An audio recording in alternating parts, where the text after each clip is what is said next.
Croeso i chi gyd i benod newydd y podlediad byw llyfrau, dan nawdd cynllun estyn allan dod â Llyfrgelloedd Cymru ynghyd. A chroeso mawr ein gwesteion arbennig heddiw, sef John Sam Jones a Sian Wrthi.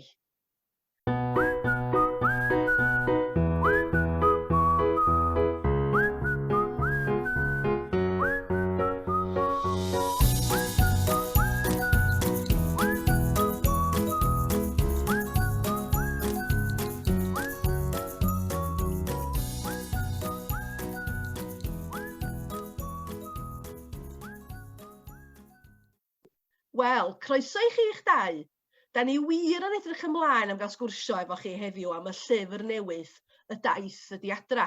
Ers ei gyhoeddi yn y Gymraeg chydig wythnosau yn ôl, mae'r llyfr wedi cael ymateb anhygoel ac yn sicr yn boblogaidd iawn yn ei llyfrgelloedd ni ar hyn o bryd. Yn y benod yma, rydych chi'n mynd i glywed gan fi rhian, Judith a Shannon.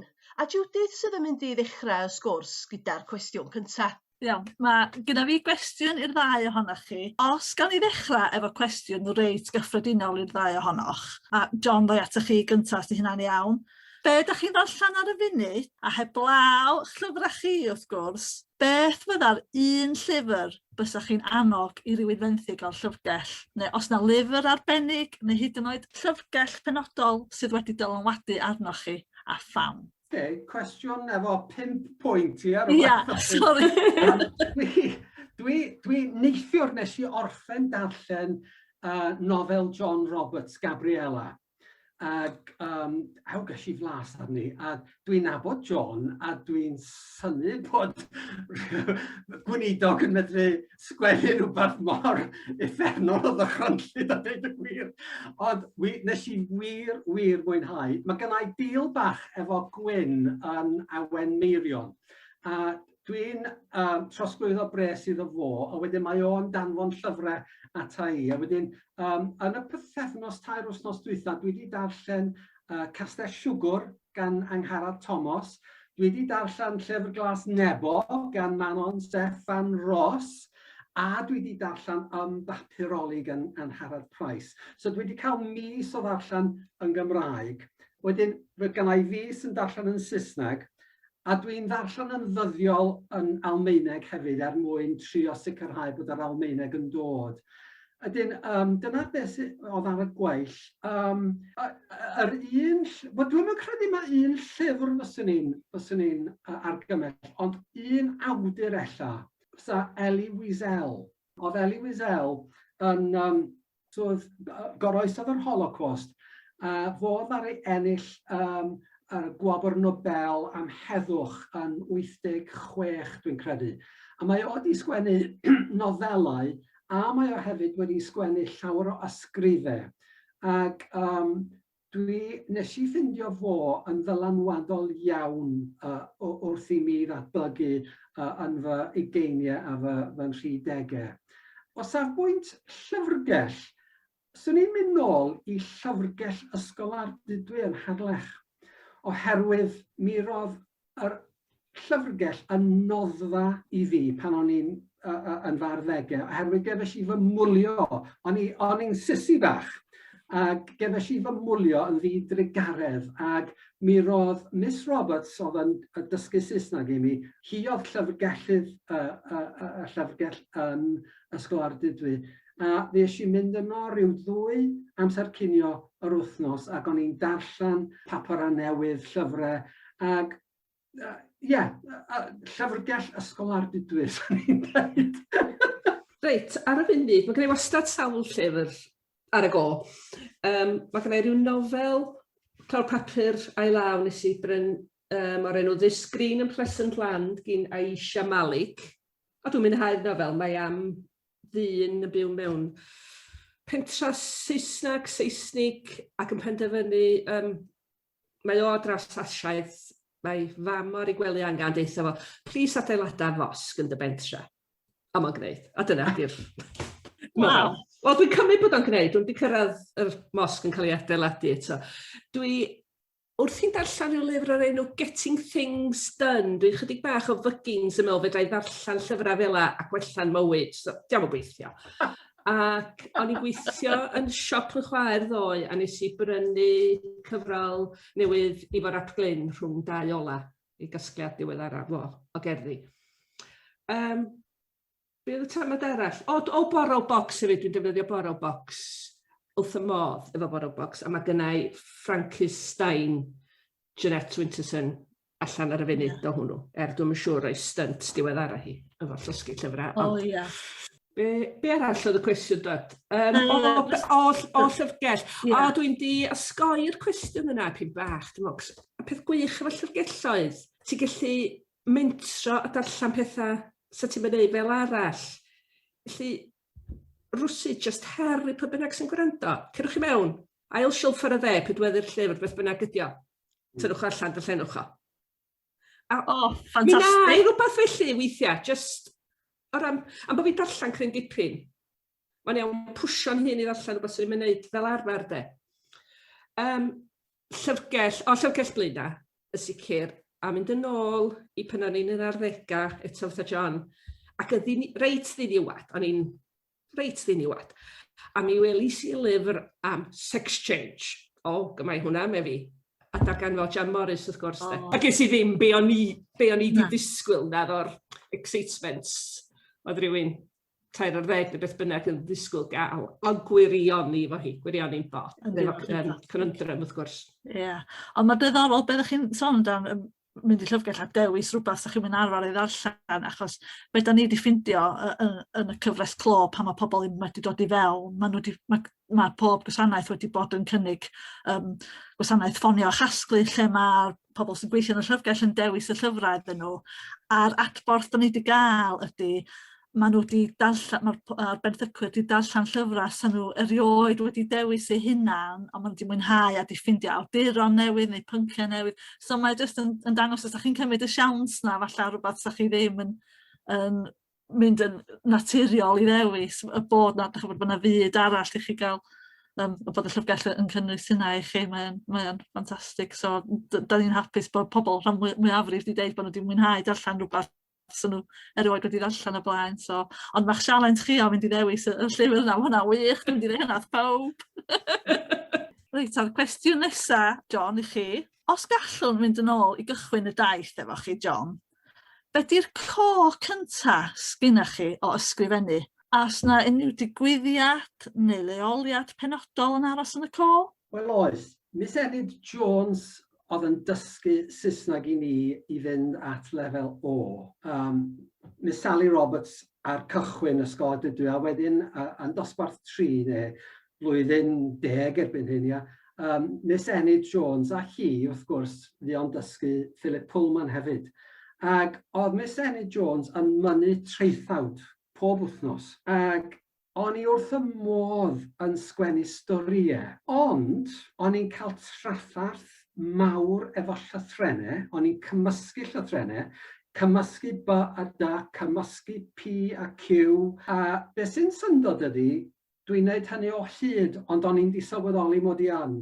Wrth i mi aeddfedu, ac wrth i fy narllen i ddod yn ei flaen yn Gymraeg ac yn Saesneg, mae rhywun yn dechrau sylweddoli bod chi jyst yn nabod y geiriad, da chi'n mynd gorfod i sillafu nhw allan. Ac felly, y bydd hi am flynyddoedd, a rwan dwi yma yn yr Almaen ac yn dysgu Almaeneg, a mae gan yr Almaenwyr y compound nouns yma, maen nhw'n hir. A dwi'n ffindio, dwi'n gorfod sillafu'r geiriau allan weithiau, a dwi'n cymysgu B a D a P a Q hyd heddiw. Felly, o gennau lot o anawsterau yn darllen, ond o'n i wrth y modd yn sgwennu, mod yn sgwennu fi yn anghywir, o'n i'n sillafu'n sal, ond o'n i wrth y modd yn sgwennu stori. A mi ddaru Miss Enid Jones chwarae teg iddi, oedd hi wastad yn cymeradwyo'r storiau o'n i'n sgwennu, hyd yn oed os o'n i mond yn cael 5 allan o 10 oherwydd bod sillafu mor ddrwg. So, cwestiwn nesaf. Cwestiwn arall i chi, John, neu 2 ohonych chi os hoffech chi. A oes yna lyfr neu lyfrau arbennig wnaeth eich ysbrydoli chi fel darllenydd ifanc? O'n i'n ddarllenydd sal pan o'n i'n ifanc oherwydd y trafforth o'n i'n cael efo geiriau a llythrennau. A deud y gwir, hyd at lefel o, yr unig nofelau nes i ddarllen oedd y nofelau oedd rhaid darllen i wneud lefel o Gymraeg yn lefel o Saesneg. A doeddwn i ddim, ac o'n i'n darllen llyfrau gwyddonol, a llyfrau oedd angen i ddarllen o safbwynt gwneud yr arholiadau ac yn y blaen. A dim ond ar ôl i mi fynd i'r brifysgol nes i ddechrau darllen nofelau fel rhywbeth pleserus. Y nofel cyntaf nath ddylanwad mawr arna fi oedd Giovanni's Room gen James Baldwin. A mae'n debyg mi nath o ddylanwad mawr arna i oherwydd bod hi'n stori am ddyn oedd yn ymgodymu efo'i rhywioldeb a ddim yn sicr os oedd o'n hoiw neu beidio ac oedd o'n trio arbrofi efo merched a rhyw hanes digon cythryblus. Ac dwi'n credu bod y nofel honno wedi deffro fy syniad bod na rhyw hanes, rhyw naratif wahanol i'r naratif oeddwn ni wedi absugno ynglyn â pobl hoiw pan o'n i'n ifanc iawn. Oherwydd pan o'n i'n ifanc, y storiau o'n i'n clywed am bobl hoiw, oedden nhw gyd yn storiau negyddol. A dwi'n credu, bod Giovanni's Room, bod un o'r dynion yn cael ei lladd yn diwedd, o'n i'n gweld bod yna rhywfaint o obaith yn y stori yna, a bod yna ffordd i ryw fyndio'ch ffordd fel dyn hoiw yn y byd. Wedyn, ddaru Giovanni's Room gen James Baldwin agor yr holl lenyddiaeth hoiw oedd ar gael, yn sicr yn yr Unol Daleithiau. A mi ai ymlaen i siarad nes ymlaen ar ôl i Sian gael cyfle i atab hwn. Ond ddaru lenyddiaeth neu rhyddiaeth James Baldwin agor yr holl lenyddiaeth hoiw sydd ar gael yn yr Unol Daleithiau. A mi ddaru hynny ddylanwadu'n fawr iawn arno fi yn fy ugeiniau a fy 30au. Drosodd i Sian. Dwi gyda llaw wedi darllen Giovanni's Room y ddiweddar iawn wan, achos nes di sôn amdano fo, ac yn od iawn, nath na rhywun arall dim cysylltiad o gwbl sôn amdano fo, lle dwi yn credu pe mae hynna'n digwydd efo llyfr. Mae eisiau i ddarllen o, a ydy, mae werth i ddarllen unrhyw un. Mae yn drist, mae yn stori drist, ond fydda i ddall bod chdi'n gweld rhywbeth oedd yn rhoi, dwi'n gwybod, hyder neu rhywbeth i ti yna hefyd, Ie. O ran, o'n i wahanol i chdi, John, yn blentyn ac yn yn arddegau, o'n i'n darllen bob peth. A dwi'n meddwl bod hynny rwsyd yn neud o'n anodd meddwl am un llyfr, cos y teimlad o fod ar goll yn y llyfr oedd yn rhaid y plesar i mi, nid y llyfr yna. O'n i'n darllen llyfr am Merlot yn blentyn, ddiwadd, Jill and the Perfect Pony, y chwarae Pauline Thompson, non-stop. Pethau felly, dwi'n arbennig o hoff yn ail ddarllen o bob yn hyn a hyn o The Day the Guinea Pig Talked, Paul Gallico. A pan o'n i'n chydig hyn ar ddegau, fwy o bethau gwleidyddol, ges i bwl o wirioni efo Oriana Fallaci, cyfieithu o'r Eidaleg, a pethau gwleidyddol Cymreig, fe dwi'n cofio darllen Adfer ar Fro Gymraeg yn un go a'n gorfod ar y mol ar y gwely. Mae gen i rwan cwestiwn i chi, John, os yn bosib, felly. Ydych chi wedi sgrennu nifer o deitlau yn y gorffennol yn amrywio o nofela i straeon byrion. O pam penderfynu sgrifennu cofiant y tro yma? Dwi wedi sôn am Elie Wiesel yn barod. Pan o'n i yn fyfyriwr yn Berkeley yn California, ges i y fraint o gael, ges i ysgoloriaeth gan Cyngor Eglwysu'r Byd i fynd i California i astudio yn 81. Ac oedd Prifysgol Berkeley yn denu ysgolheigion o bob rhan o'r byd ac oedd yna darlithoedd gen bobl. A fues i'n gwrando ar Elie Wiesel yn darlithio mwy nag unwaith. A dwi'n cofio fo'n dweud unwaith, a mi na i ddyfynu hyn yn Saesneg rhag ofn mod i'n gael o'n anghywir felly. Dyma Elie Wiesel yn dweud, for the dead and for the living we bear witness. For not only are we responsible for the memories of the dead, we are also responsible for what we are doing with those memories. Da ni'n gyfrifol am yn cofiannau ni, ac hefyd yn cofiannau pobl eraill. Ac dwi'n credu, dwi'n gobeithio bod hyn ddim yn swnio'n rhy pompous, ond dwi'n credu na dyna'r rheswm dwi'n sgwennu. Fel dyn hoyw, fel bachgan hoyw, gafodd ei fagu mewn môr o straeon negyddol. Unwaith nes I ddechrau sylweddoli bod na stori wahanol I ddweud, bod na naratif wahanol I gynnig, a dyma fi'n dechrau chwilio am y naratif yna. Ac yn sicr yng Nghymru, yn y Gymraeg nag yn Saesneg, ddim yn ffindio'r naratif yna o gwbl. Dyma fi'n meddwl I fi fy hun, wel, tybed os oes gynna I gyfrifoldeb am ceisio ychwanegu at y naratif yma. Tybed yna di fy nghyfrifoldeb I fel tyst sydd wedi byw y profiadau dwi wedi byw. Ac felly mae'r storiau byrion, mae'r nofelau, maen nhw gyd mewn ffordd yn trio gosod naratif angen wrth ochr y naratif sydd wedi dod lawr trwy'r genhedlaethau, bod dynion hoyw yn dynion drwg, bod ni o'r diafol, bod ni yn beryglus, bod ni'n mynd I... Dyna oedd y naratif, a dwi yn gobeithio mod I wedi cynnig ffordd arall o weld y profiad o fod yn ddyn hoyw. Ac o safbwynt sgwennu cofiant, nes I sgwennu nofel hunangofiannol, gafodd ei gyhoeddi yn 2008, Crawling Through Thorns. A mi roes I rywfaint o profiad i'r brif gymeriad. Ac oedd Richard Davies yn Parthian, oedd o yn anfodlon iawn mewn un ffordd efo'r nofel, oherwydd doedd y nofel ddim yn dangos y ffordd oedd y prif gymeriad wedi ail gymeryd I fywyd I fyny ac wedi adfer ei hun ar ôl yr holl camdriniaeth oedd o wedi priofi. Ac oedd Richard ers sawl blwyddyn wedi bod yn gofyn I fi, tybed byswn i'n barod I sgwennu rhywbeth llawer mwy personol am sut nes I adfer fy mywyd ar ôl y profiad yn ysbyty Dimbych ac yn y blaen.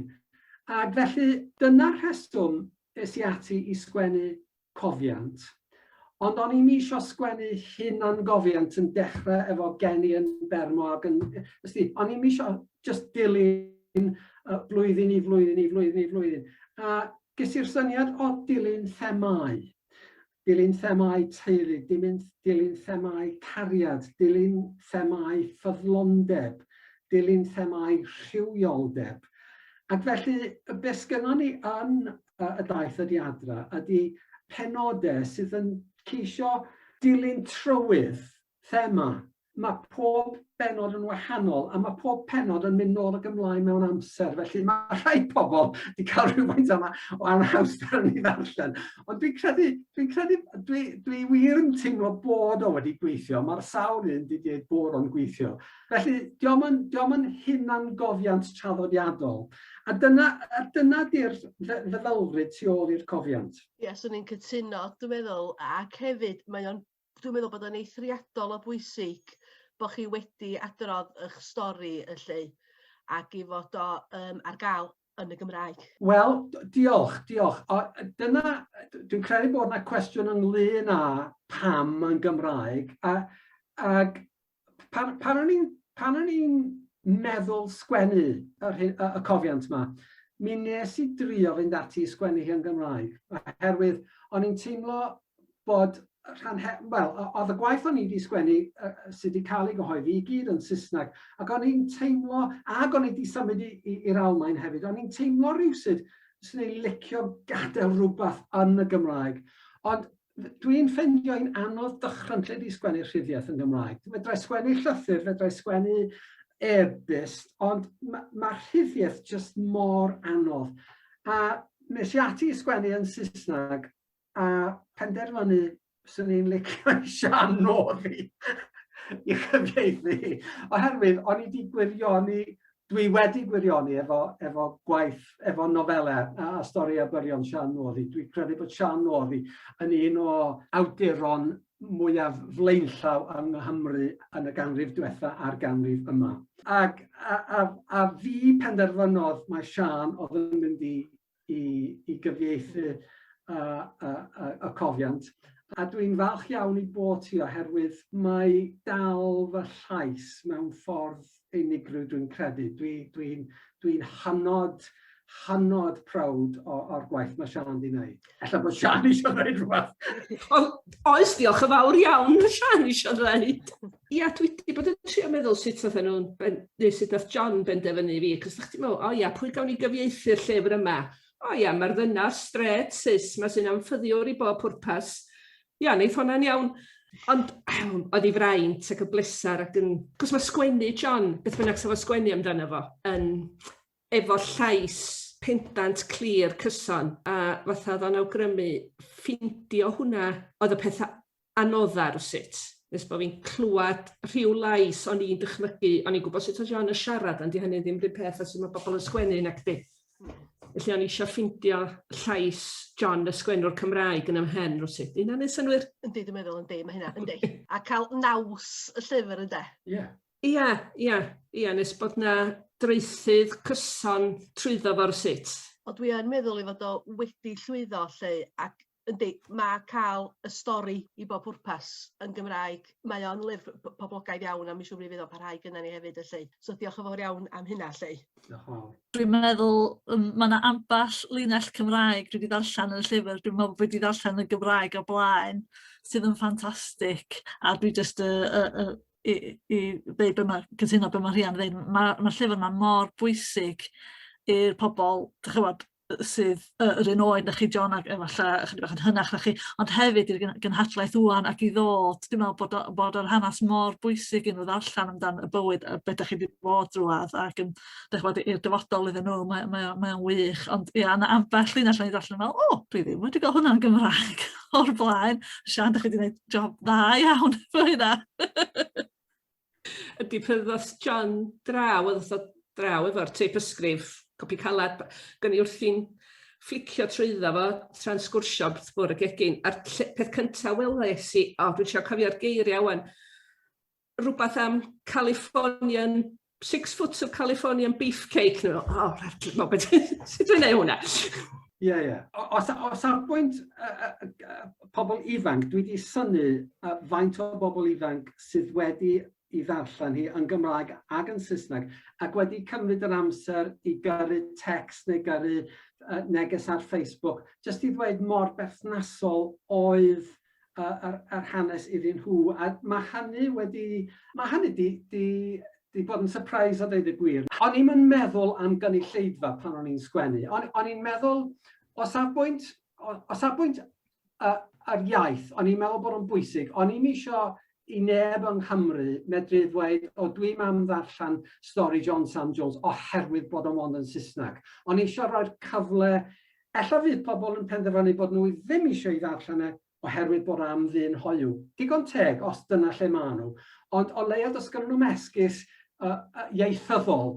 Ac mae holl ysgrifau yn Saesneg, dwi'n trio sgwennu pethau fel y gymaen nhw. Dwi'n trio sgwennu mewn ffordd mae pobl yn siarad. Os di hynny'n creu embarrass, mae'n creu embarrass, ond dyna di gwirionedd bywyd te. Ac yn sicr, yn fy hanes i, mae yna pethau ddigon erchyll wedi digwydd, ac oedd yn bwysig trio sgwennu am y pethau yna mewn ffordd oedd yn blaen ac yn glir, a ffordd oedd yn cyffwrdd bobl, heb ddefnyddio euphemisms, heb chi just sgwennu am y profiad. Ac dwi'n yn gwybod pa sgyrsiau gafodd Siân ynglyn â sut i cyfieithu rhywfaint o'r broses yn California o adfer efo'r cwnselydd. Oedd y broses yna yn broses anodd drychyntyn, ac oedd yn anodd yn Saesneg.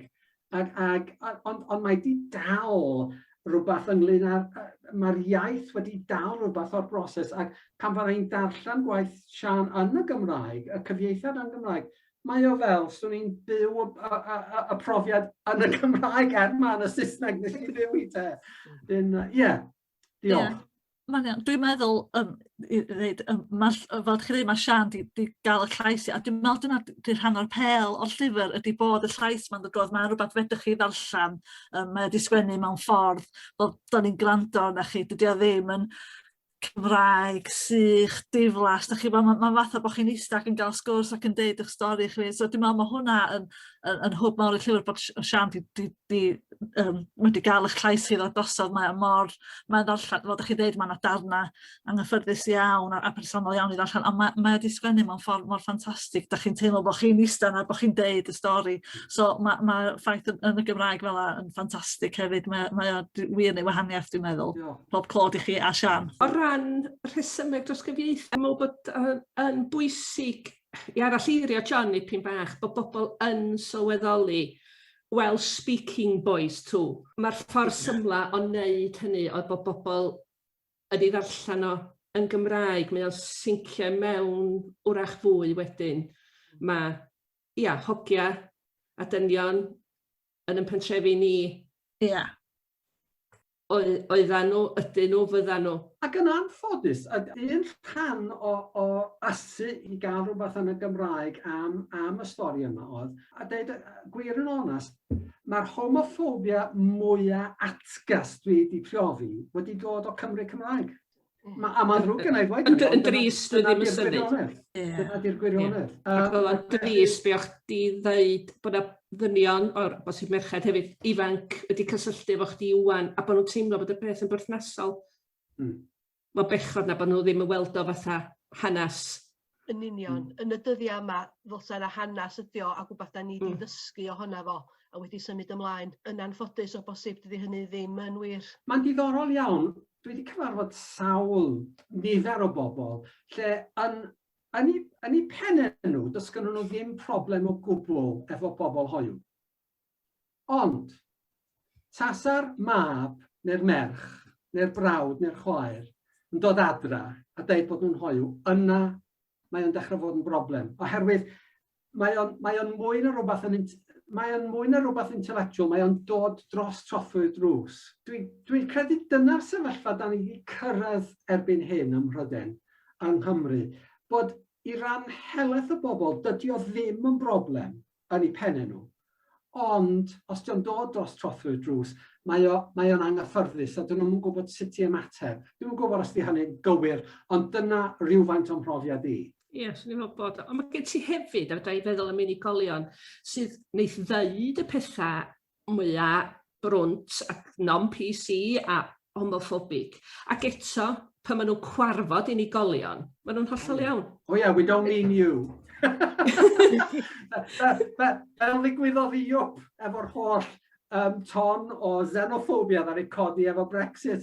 Pobl yn dweud, da ni'n eisiau bloody immigrants ma, dos adra, a Iwp yn dweud, wel, fi'n dod o'r Almaen. We don't mean you. O'n i yn y ciw na, fach chi'n yr archfarchnad na, darllen hwnna. Goelion o. Mi nawn ni newid trywydd chydig bach rwan y lle. Ac gam na podlediad ydy hwn y lle, da ni am sôn chydig bach am yr elfennau digidol o sut i hyrwyddo llyfrau yng Nghymru heddiw y lle. So dwi'n meddwl mae gen Shannon chydig o gwestiynau ar yr elfen digidol i ni. Gan obeithio bod podlediadau megis byw llyfrau a cholli plot yn llwyddo i godi blis ar ein gwrandawyr i ddarllen llyfrau Cymraeg. A fyddach yn dweud bod presenoldeb ar y cyfryngau cymdeithasol a presenoldeb digidol yn hanfodol i awdur llwyddiannus fedru hyrwyddio ei waith yn 2021. Dwi ddim yn meddwl bod o'n anenrheidiol. Dwi'n meddwl bod o'n anenrheidiol i lwyddiant awdur unigol. Mae'n awduron llwyddiannus gwych sydd efo profil isal iawn neu ddim yn bodoli o gwbl. Dydwch Llici Roberts, dwi'n meddwl bod Llicyn chwarae'r gêm yma o gwbl ac mae'n awdur gwych cynhyrchiol. Dwi yn meddwl bod o yn anenrheidiol i'r diwydiant yn ehangach, i weisg, i lyfrgelloedd, i cyngor llyfrau, a bod rhaid, wrth gwrs, tynnu awduron i mewn i hynny. Ond o ran awdur unigol, dwi'n meddwl mae penderfyniad unigolyn ydi o, os ydyn nhw'n hyrwyddo yn ddigidol neu beidio. Ie, so ni'n cytuno i raddo, ond hefyd ar yr un llaw, mae colli'r plot wedi bod yn llwyddiannus iawn hefyd, dydy. Ac mae mwyaf byd gawn ni o sôn ylly, amdan y lyfrau Cymraeg, amdan awduron Cymraeg. Mae o yn mynd i godi profil ac mae o gobeithio yn mynd i annog mwy o bobl i godi llyfr Cymraeg i fyny. Yn sicr mae di wneud i fi talu llawer mwy o sylw at lyfrau Cymraeg. Ella ar ffaith mod i'n byw dramor, dwi'n gwrando lot ar podlediau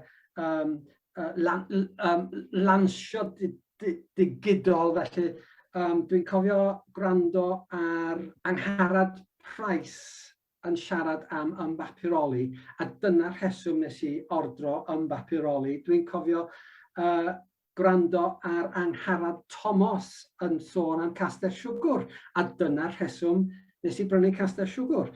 Wedyn, a dwi'n un o fans mwyaf colli'r plot. Ella mae'r pandemig a sefyllfa da ni'n byw ynddi ar hyn o bryd, ond dwi wedi troi at y byd digidol llawer mwy yn y blwyddyn diwethaf yma i ffindio allan rhywfaint am lyfrau dwi eisiau ddarllen. Wrth gwrs, dwi dan anfantais fan hyn yn y llyfrgell lleol. Mae'r gŵr yn mynd i'r llyfrgell lleol, mae o'n tynnu 2-3 lyfr pob wythnos, mae o'n ddarllenydd wych. Ond erbyn hyn, dwi'n darllen Almaeneg yn ddigon i llenwi ffurflen allan neu, ond dwi'n mynd darllen Almaeneg mwyn pleser. Mae yna rhywfaint o lyfrau Saesneg yn y llyfrgell lleol, ond dwi'n prynu llyfrau fel roeddwn ni pan o'n i'n byw ym Mhrydain, a trwy'r links gynnau efo Gwyn yn Awen Meirion. Llyfrau Cymraeg sy'n dod yn gyson pob wythnos mae'n rhywbeth yn dod, a dwi'n cael y gwybodaeth yna trwy'r we, sy'n ffantastig i fi. Gobeithio bod hynny'n ateb y cwestiwn. Fedrai'm ateb y cwestiwn mewn ffordd mor eloquent a Miss Sian. Dwi'n meddwl bod hwnna wedi bod yn eloquent iawn. So, cwestiwn nesaf ydy, dwi wedi clywed am rai awduron yn creu playlist i gyda fynd â'i llyfrau. So, beth fyddai playlist eich llyfrau chi? Wel, os di rhywun yn troi at y daith ydi adra, neu yn Saesneg, The Journey is Home, mae yna inbuilt playlist. Dwi'n ffindio bod caneuon yn medru deffro atgoff mewn ffordd byw iawn. A mi nes i ddefnyddio'r technic yna, os mynnwch chi, i roi fframwaith, i roi strwythur i'r cofiant. Felly mae yna inbuilt playlist yn y daith ydi adra. Dwi'n credu hefyd, mae un nofel nes i sgwennu sydd ddim wedi cael rhyw lawer o sylw, With Angels and Furies, y nofel gyntaf nes i gyhoeddi.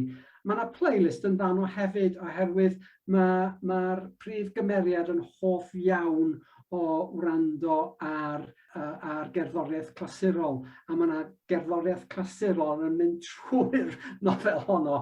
Sian, be amdano chdi? Sgen ti playlists? Does gynnau ddim ddeu gwir, oherwydd dwi'n berson arbennig o gerddorol. Fatha chdi, mae cerddoriaeth yn gysylltiedig efo atgofion a cyfnod. Ond mi nes i gyda llaw wrando, diolch beth am YouTube, ar bob peth sy'n cael ei grybwyll gen ti yn y daith ydi adra, a bob peth sydd yn cael ei ddefnyddio fatha teitl penod. Felly mi nes i stopio a gwrando yn nhw bob tro.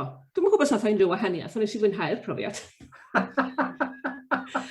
O ran yn llyfrau'n hun, dwi ddim yn siŵr ddeu gwir. Falla'n Rhyd y Gro, mae yna gyfnod o hwnnw di osod 70au, 80au, hippies croesor, felly German a Bob Marley y cyfnod yna, yn sicr yn cyd-fynd efo'r darnau yna'r llyfr yna. Wrth gloi, a oes gen y ddau ohonoch unrhyw negas o anogaeth i unrhyw un sy'n dechrau'r daith o ysgrifennu creadigol? O wynaf, John, mae eisiau mi fynd gynta eto. Ie, well ti fynd gynta. Dwi'n mynd i ddeud dau beth sydd wrach yn i ddechrau swnio fatha sy'n nhw'n croesddeud i gilydd. Y cyntaf di sgwennwch beth da chi eisiau sgwennu. Neu mi newch chi ddifaru, bod chi ddim yn sgwennu beth da chi wir eisiau sgwennu.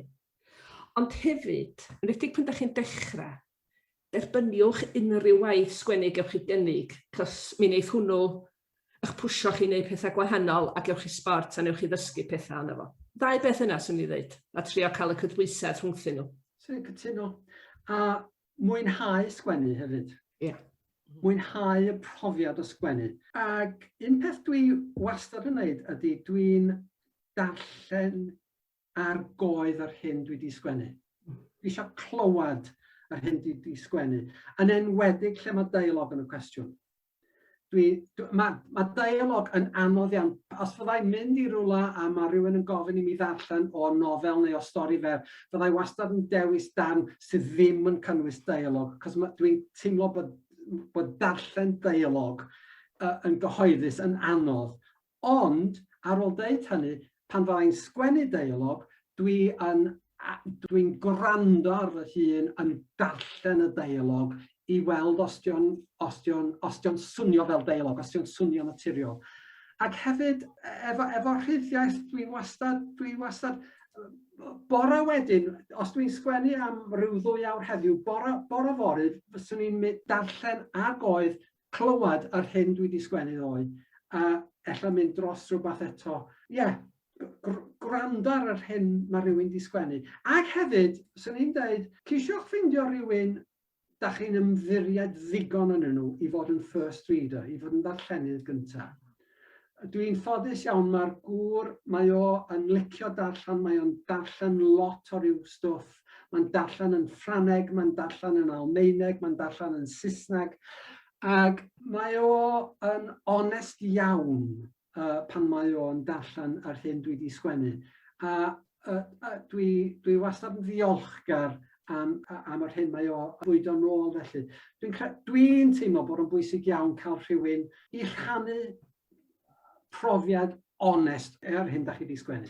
Gret, diolch yn fawr iawn i chi am hynna, lle, a diolch yn fawr iawn i chi am yr holl sgwrs da ni wedi cael heddiw yma. Cofiwch bod y modd i chi feddyca'r holl lyfrau ar ydyn wedi sôn amdano nhw o llyfrgell leol. A dyna ni, diwedd y sgwrs.